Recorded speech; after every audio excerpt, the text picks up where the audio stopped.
नमस्कार, बहुत बहुत स्वागत है आप सभी का। ये शुरुआत करते हैं सुबह 9 बजे के हेडलाइंस के साथ।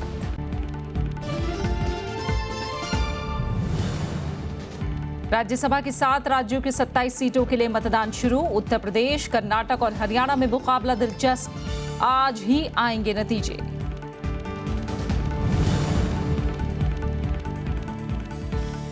कर्नाटक विधान परिषद चुनाव में कांग्रेस को 4 और बीजेपी को 2 सीटों पर जीत। जेडीएस के 2 में से 1 उम्मीदवार की हार।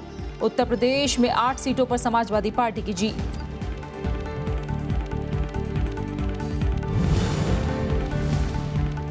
विमान वाहक पोत आईएनएस विक्रमादित्य के सीवेज प्लांट में गैस रिसाव। 1 नौसैनिक समेत 2 की मौत। रक्षा मंत्री ने दिए जांच के आदेश।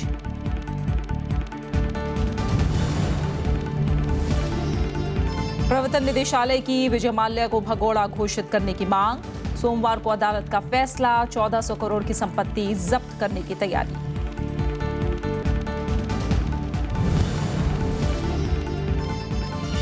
चैंपियंस ट्रॉफी हॉकी में भारत ने गंवाया जर्मनी को हराने का मौका। मुकाबला 3-3 से ड्रॉ। ब्रिटेन से भिड़ंताज।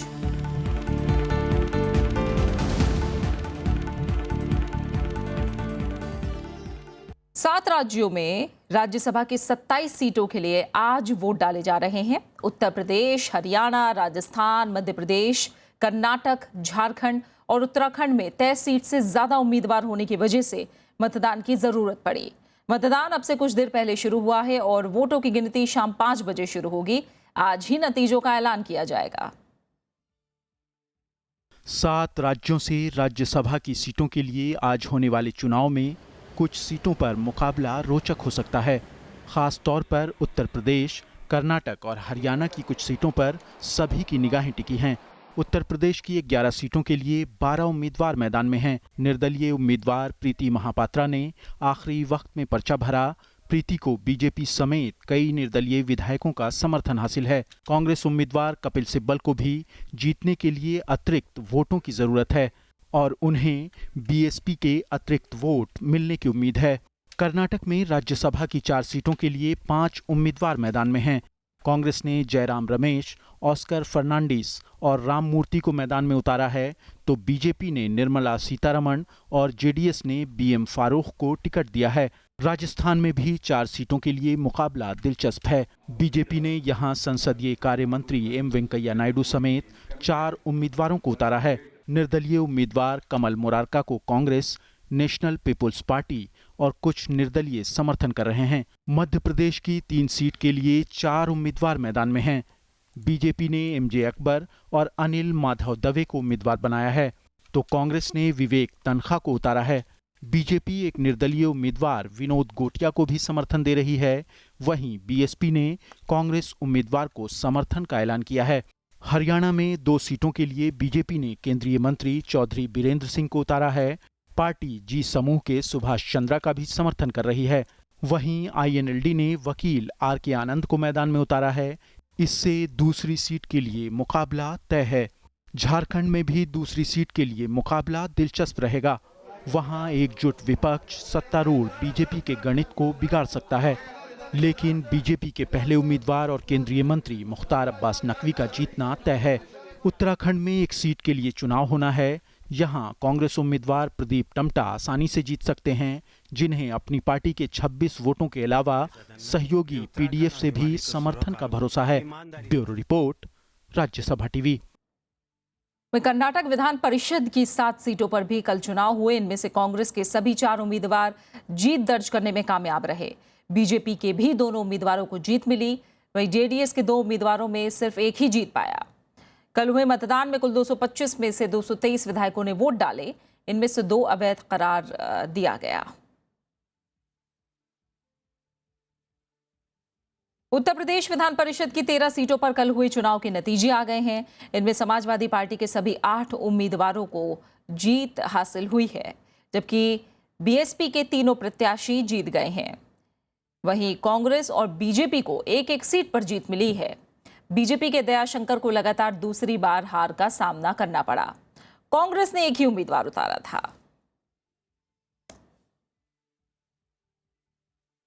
विमान वाहक पोत आईएनएस विक्रमादित्य से जहरीली गैस रिसने से वहां मौजूद 2 लोगों की मौत हो गई। मृतकों में एक नौसैन्य कर्मी है। हादसा उस वक्त हुआ जब कर्नाटक के कारवार तट के करीब जहाज में मरम्मत का काम चल रहा था। जिनकी मौत हुई है उनकी पहचान जहाज कारीगर राकेश कुमार और रॉयल मरीन के कर्मचारी मोहनदास कोलंबकार के रूप में हुई है। दम घुटने की वजह से 2 लोगों की तबीयत बिगड़ गई। सभी को नेवी अस्पताल में भर्ती कराया गया है। गैस लीक वाले कंपार्टमेंट की मरम्मत की जा रही है। नौसेना ने जांच के आदेश दे दिए हैं। ट्रीटमेंट जो करने गए थे वहाँ पॉइजनस गैसेस इनहेल करने के कारण हुआ है। It is a very painful thing. इसके लिए इन्वेस्टिगेशन करने को कहा है, लेकिन it is not related with the war related issue of Vikramaditya. प्रवर्तन निदेशालय ने मुंबई के विशेष मनी लॉन्ड्रिंग रोकथाम अधिनियम यानी PMLA अदालत में विजय माल्या को भगोड़ा घोषित करने की गुहार लगाई है। एजेंसी ने अदालत से CRPC की धारा 82 के तहत एक आदेश जारी करने का आग्रह किया है। बैंक कर्ज घोटाला मामले में माल्या के खिलाफ ED मनी लॉन्ड्रिंग की जांच में जुटी है। मनी लॉन्ड्रिंग रोकथाम कानून के तहत गैर जमानती वारंट समेत माल्या के खिलाफ कई गिरफ्तारी वारंट लंबित हैं। ED की अर्जी पर अदालत 13 जून को आदेश दे सकती है। माल्या के खिलाफ चेक बाउंस जैसे मामले में गिरफ्तारी वारंट लंबित है और मनी लॉन्ड्रिंग मामले में भी वो वांछित हैं।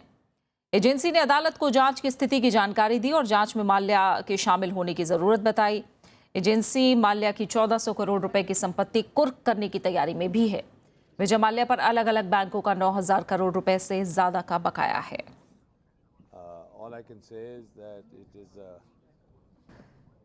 पश्चिमी उत्तर प्रदेश के कैराना में अपराधियों की दहशत के चलते 250 परिवारों को पलायन के मामले में राष्ट्रीय मानवाधिकार आयोग ने संज्ञान लिया है।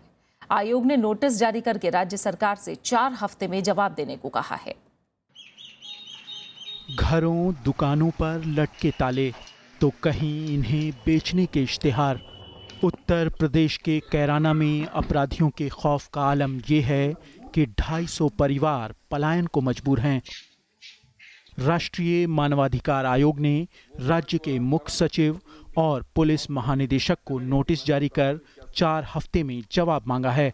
साथ ही शिकायत को गंभीर मानते हुए उत्तर प्रदेश के DIG जांच को अधिकारियों की एक टीम गठित कर मौके पर भेजने और 2 हफ्ते के भीतर रिपोर्ट सौंपने का निर्देश भी दिया है।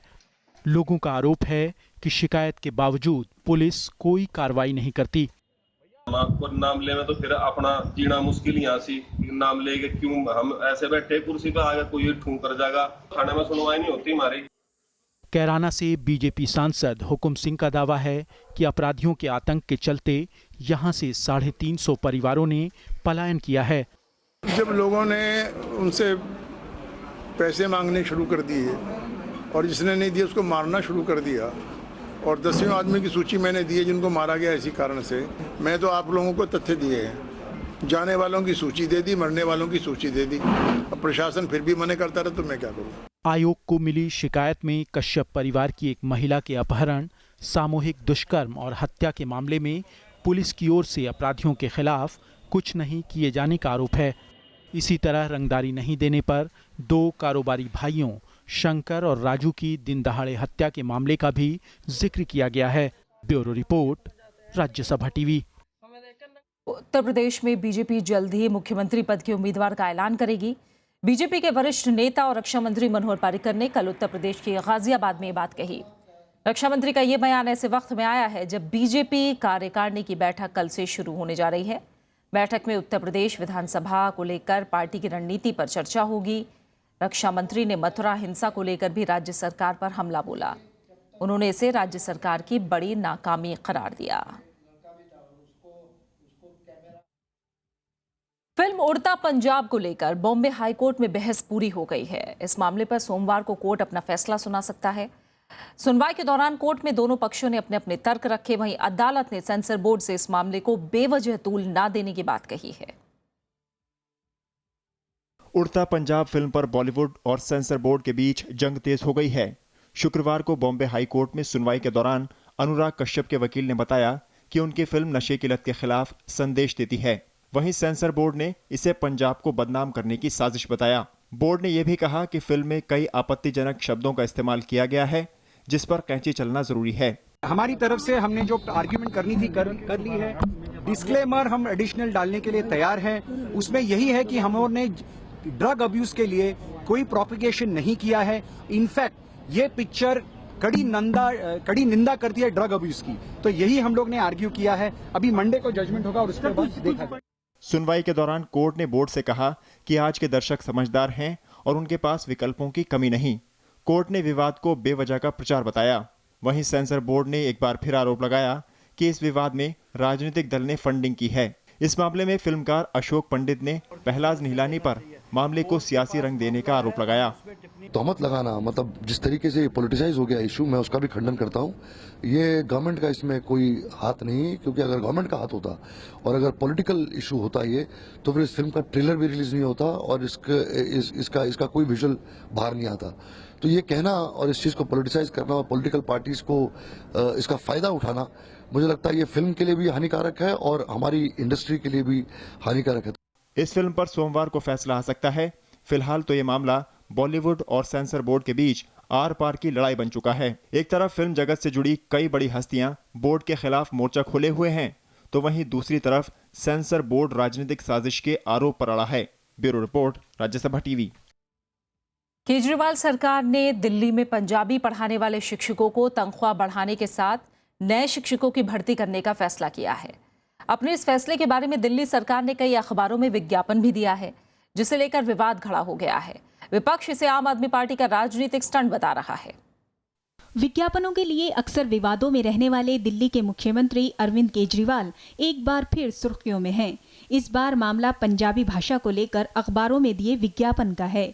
इसके मुताबिक दिल्ली सरकार सरकारी स्कूलों में पंजाबी शिक्षकों की भर्ती करने जा रही है। साथ ही पुराने पंजाबी शिक्षकों की तनख्वाह भी दुगनी करने का ऐलान किया गया है। सरकार के इस फैसले को विपक्ष ने राजनीतिक स्टंट बताया है। पंजाब के चुनाव आ रहे हैं तो पंजाब के अखबारों में ये ऐड दे करके टीचर्स, जो एक नोबल जॉब है, उनके कंधे पे रखकर राजनीति कर रहे हैं। एक टीचर को नौकरी नहीं दे रहे, 17,000 टीचर धरने पर बैठे हुए हैं। जितना खर्चा सरकार इस पूरे के पूरे पंजाबी टीचर्स की तनख्वाह बढ़ाने के ऊपर या नए पंजाबी टीचर्स के लिए जितना पैसा खर्च करेगी, उससे कई गुना पैसा सरकार ने अपनी पब्लिसिटी के लिए एडवर्टाइजमेंट पे खर्च कर दिया है। वहीं दिल्ली के उप मुख्यमंत्री मनीष सिसोदिया ने इसे आम आदमी पार्टी के खिलाफ दुष्प्रचार बताया है। उनका कहना है कि विपक्ष के लोग अक्सर विज्ञापन के खर्च को लेकर जनता के बीच गलतफहमी पैदा करते हैं। बदनाम करने की साजिश करी जा रही है कि विज्ञापन का घोटाला कर दिया इन्होंने। 175 करोड़ के खर्चे को 500 करोड़ का खर्चा, 18 करोड़ का खर्चा कुछ महीनों में किया गया, उसको एक दिन में बता रहे हैं। तो इस तरह के तथ्यों को तोड़ मोड़ के प्रस्तुत ना करें। और चुनौती के साथ कहता हूं, आ जाएं, आपकी सरकारों के साथ में आ जाएं। सबसे कम खर्च कर रहे हैं, सबसे किफायत के साथ कम खर्च कर रहे हैं। लोकसभा चुनाव में पंजाब की जनता ने आम आदमी पार्टी के 4 सांसदों को लोकसभा पहुंचाया था।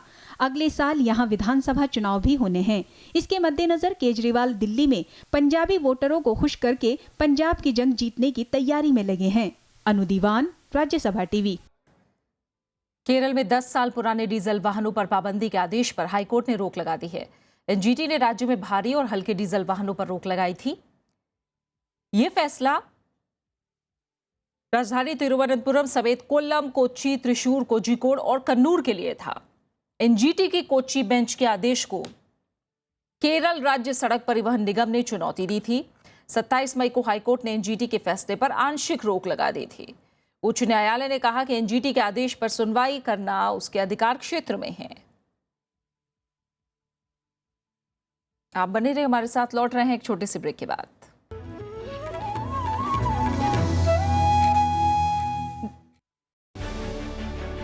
कलम गवाह है में इस बार मुलाकात जानी मानी लेखिका और वरिष्ठ संपादक शीला झुनझुनवाला से। वहाँ पर ये माहौल था कि अगर भारती जी किसी को अपने कमरे में बुलाते थे तो उसको पहले से ही वो हनुमान चालीसा पढ़ते हुए जाता था।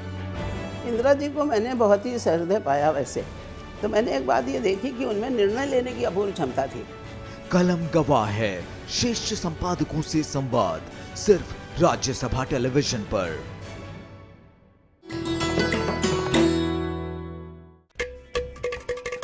घटम प्राचीन दक्षिण भारतीय ताल वाद्य। जब बजता है तो सृष्टि के 5 तत्वों धरा, जल, वायु, अग्नि और आकाश के स्वर को इसकी धुन में किया जा सकता है महसूस।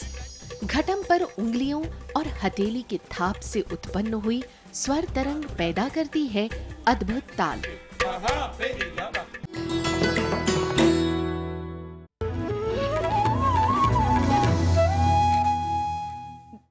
पिछले 3 महीने में पहली बार औद्योगिक उत्पादन में गिरावट आई है।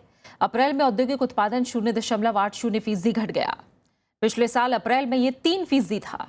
सबसे ज्यादा गिरावट विनिर्माण और पूंजीगत सामानों के उत्पादन में दिखी। अप्रैल में विनिर्माण क्षेत्र में 3.1% की गिरावट आई। पिछले साल अप्रैल में ये 3.9% की दर से बढ़ा था।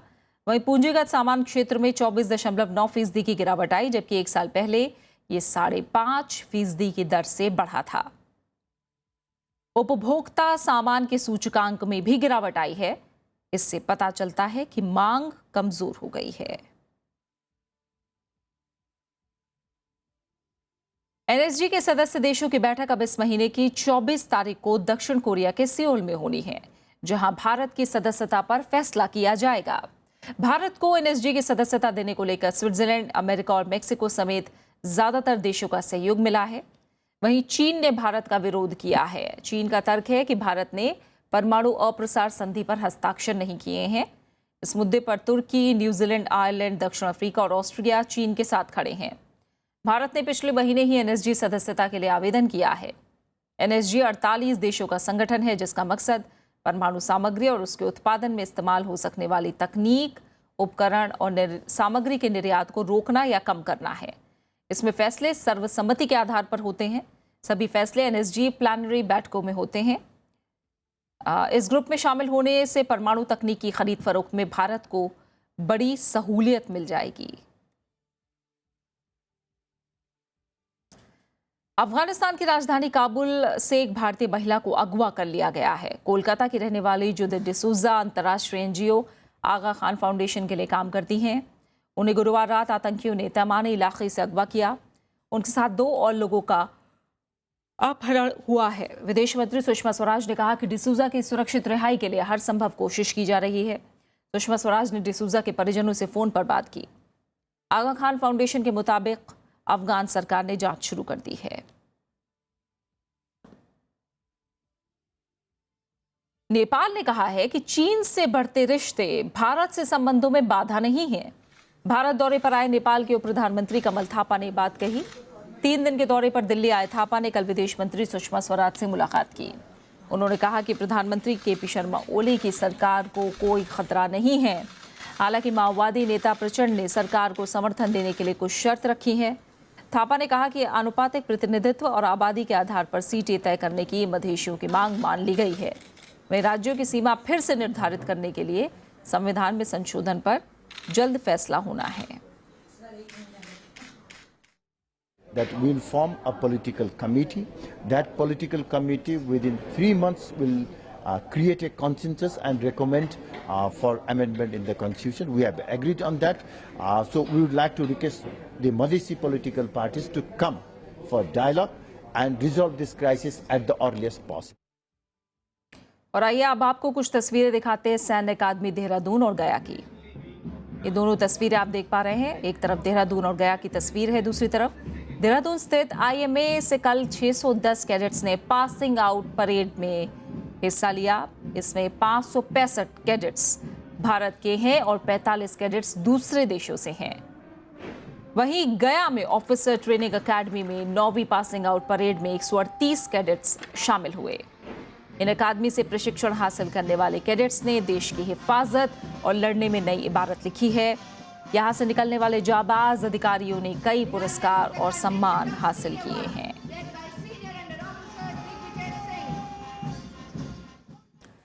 केरल में दस्तक देने के बाद मॉनसून तेजी से आगे बढ़ रहा है। केरल, तमिलनाडु, कर्नाटक और आंध्र प्रदेश में पहुंचने के बाद अब मॉनसून का अगला पड़ाव महाराष्ट्र है। मौसम विभाग के मुताबिक मॉनसून को आगे बढ़ने के लिए माहौल अनुकूल है और अगले 48 घंटों में यह महाराष्ट्र में दस्तक दे सकता है। मौसम विभाग ने दक्षिण भारत के ज्यादातर राज्यों में बेहतर बारिश का अनुमान जताया है। मॉनसून की आमद से लोगों को गर्मी से निजात मिली है। बीती रात दिल्ली समेत समूचे एनसीआर में बारिश से तापमान में गिरावट दर्ज की गई है। देश के पूर्वी इलाकों में भी बारिश जारी है। पश्चिम बंगाल के कई इलाकों में भी भारी बारिश हुई है। मौसम विभाग ने अगले 24 घंटों में पूर्वोत्तर के कमोबेश सभी राज्यों में भारी बारिश की आशंका जताई है। पहले बहुत गर्मी थी, अभी थोड़ी बारिश हुई है तो मौसम मतलब राहत आई है और हम सबको अच्छा लग रहा है। अभी पेड़ भी सूख गए थे, वो भी थोड़े अच्छे फील कर रहे होंगे, हम भी अच्छा फील कर रहे हैं। अच्छा लग रहा है हमें बारिश होने के बाद।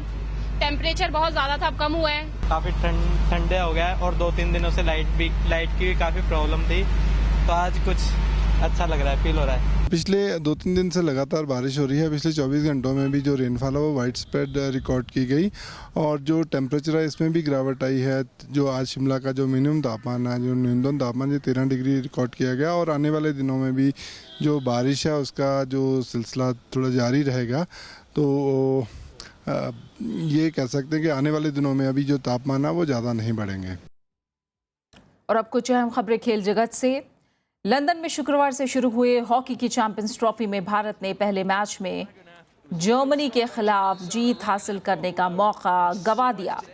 आखिर तक पीछे चल रही जर्मनी की टीम ने मैच 3-3 से ड्रॉ कर लिया।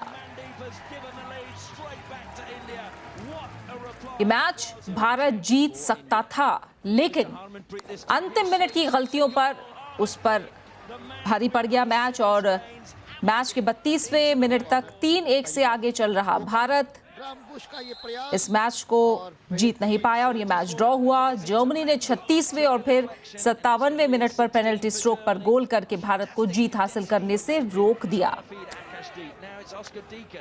मैच में शानदार शुरुआत करते हुए भारत ने 7वें मिनट में बढ़त बनाकर ओलंपिक चैंपियन को चौंका दिया। ड्रैग फ्लिकर रघुनाथ ने सटीक शॉट लिया जो गोलकीपर के दाईं तरफ से गुजरता हुआ गोल पोस्ट में चला गया। भारत के लिए मनदीप सिंह ने 26वें और हरमनप्रीत सिंह ने 32वें मिनट में गोल किया। भारत आज अपने दूसरे मुकाबले में ब्रिटेन से भिड़ेगा।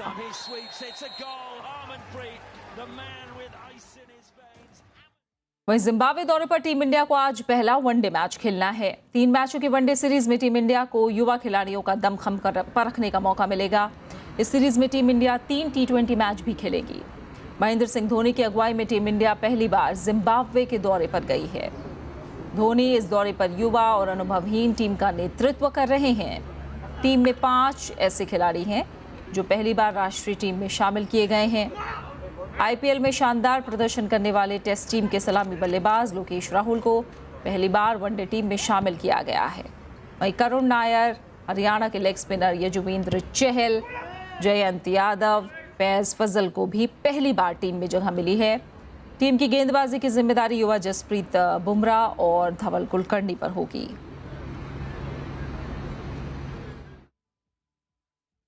निशानेबाज अभिनव बिंद्रा अगस्त में होने वाले रियो ओलंपिक में भारतीय दल के ध्वजवाहक होंगे।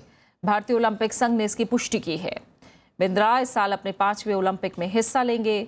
बिंद्रा ओलंपिक खेलों में व्यक्तिगत स्पर्धाओं में भारत के एकमात्र स्वर्ण पदक विजेता हैं। अभिनव बिंद्रा ने 2008 बीजिंग ओलंपिक खेलों की 10 मीटर एयर राइफल स्पर्धा में स्वर्ण पदक जीतकर ये उपलब्धि हासिल की थी। बिंद्रा इसके अलावा रियो खेलों में भारतीय दल के सद्भावना दूत भी हैं। यूरो कप 2016 के आगाज के साथ ही फ्रांस में फुटबॉल का रोमांच शुरू हो गया है। ग्रुप ए के पहले मुकाबले में मेजबान फ्रांस ने रोमानिया को 2-1 से हरा दिया। फ्रांस को ये जीत मैच के आखिरी मिनटों में दिमित्री पाइट के गोल की वजह से मिली। मैच के 89वें मिनट में दिमित्री ने गोल पोस्ट से 20 यार्ड दूर टॉप कॉर्नर पर दौड़ते हुए बाएं पैर से विजयी गोल दागा। पहले हाफ तक दोनों टीमों की तरफ से कोई गोल नहीं हुआ था। मैच का पहला गोल 58वें मिनट में फ्रांस के ओलिवर ने हेडर की मदद से किया। 65वें मिनट में रोमानिया को पेनल्टी शूटआउट मिला और स्टेक्यू ने गोल करके मैच 1-1 की बराबरी पर ला दिया था।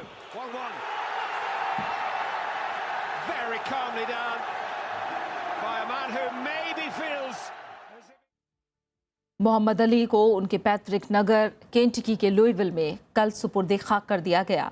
उनके आखिरी सफर में शामिल होने के लिए बड़ी तादाद में लोग उमड़े।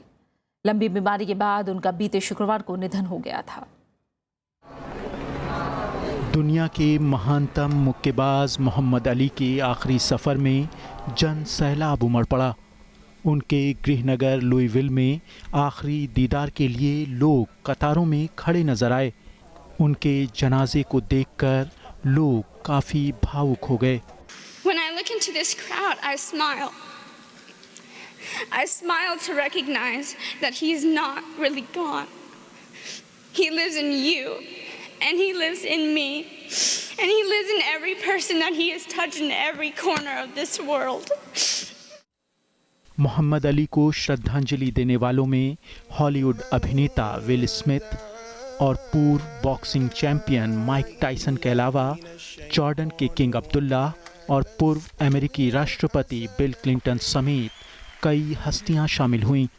I think he decided very young to write his own life story.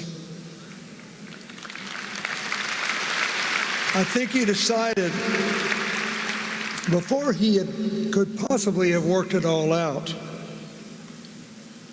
and before fate and time could work their will on him, he decided that he would not be ever disempowered.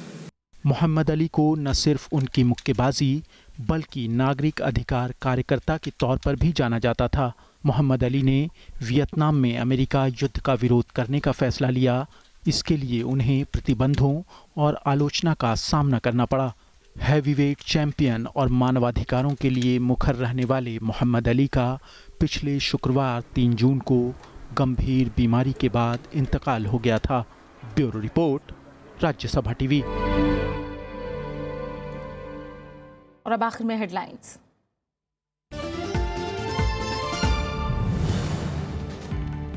Rajya Sabha की 7 राज्यों की 27 सीटों के लिए मतदान शुरू। उत्तर प्रदेश, कर्नाटक और हरियाणा में मुकाबला दिलचस्प। आज ही आएंगे नतीजे।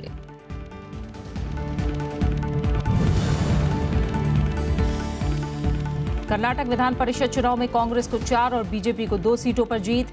जेडीएस की 2 में से 1 उम्मीदवार की हार। उत्तर प्रदेश में 8 सीटों पर समाजवादी पार्टी का कब्जा।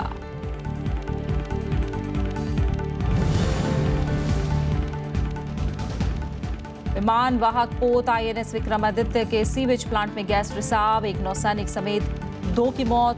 रक्षा मंत्री ने दिए जांच के आदेश।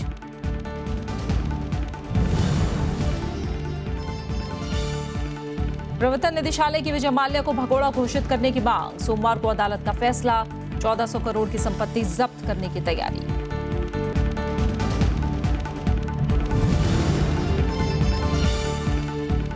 चैंपियंस ट्रॉफी हॉकी में भारत ने गंवाया जर्मनी को हराने का मौका। मुकाबला 3-3 से ड्रॉ। ब्रिटेन से भिड़ंत आज।